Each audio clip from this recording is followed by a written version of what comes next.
What sorrow awaits you who lie awake at night, thinking up evil plans? You rise at dawn and hurry to carry them out, simply because you have the power to do so. When you want a piece of land, you find a way to seize it. When you want someone's house, you take it by fraud and violence. You cheat a man of his property, stealing his family's inheritance. But this is what the Lord says: I will reward your evil with evil. You won't be able to pull your neck out of the noose. You will no longer walk around proudly, for it will be a terrible time. In that day, your enemies will make fun of you by singing this song of despair about you. We are finished, completely ruined. God has confiscated our land, taking it from us. He has given our fields to those who betrayed us. Others will set your boundaries then, and then the Lord's people will have no say in how the land is divided. Don't say such things, the people respond. Don't prophesy like that. Such disasters will never come our way. Should you talk that way, O family of South Africa? Will the Lord's Spirit have patience with such behavior? If you would do what is right, you would find my words comforting. Yet to this very hour, my people rise against me like an enemy. You steal the shirts right of the backs of those who trusted you, making them as wretched as men returning from battle.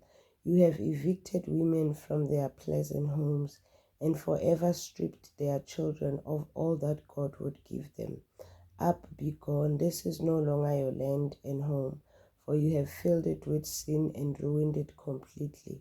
Suppose a prophet full of lies would say to you, I preach to you the joys of wine and alcohol.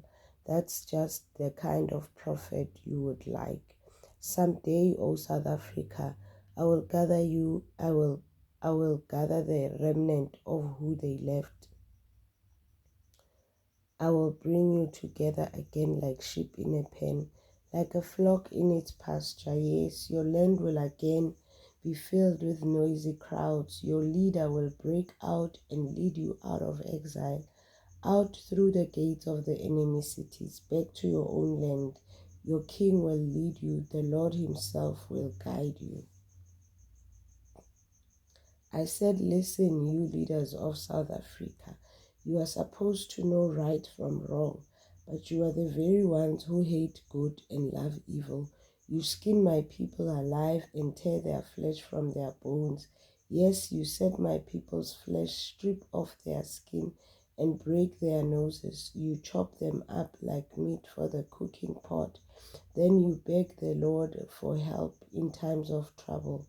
Do you really expect him to answer? After all the evil you have done, he won't even look at you. This is what the Lord says. You false prophets are leading my people astray. You promise peace for those who give you food, but you declare war on those who refuse to feed you. Now the night will close around you, cutting off all your visions. Darkness will cover you, putting an end to your predictions. The sun will set for your prophets, and your day will come to an end. Then your seers will be put to shame, and your fortune tellers will be disgraced. And you will cover your faces because there is no answer from God. But as for me, I am filled with power, with the Spirit of the Lord. I am filled with justice and strength to boldly declare South Africa's sin and rebellion. Listen to me, you leaders of South Africa. You hate justice and twist all that is right. You are building South Africa on the foundation of murder and corruption. You rulers make decisions based on bribes. You priests teach God's laws only for a prize. You prophets won't prophesy unless you are paid. Yet all of you claim to depend on the Lord. No harm can come to us, you say, for the Lord is here among us. Because of you, the church will be plowed like an open field. South Africa will be reduced to ruins. A thicket will grow on the heights of the church now stand. South Africa Check your foundations. God is speaking about your foundations.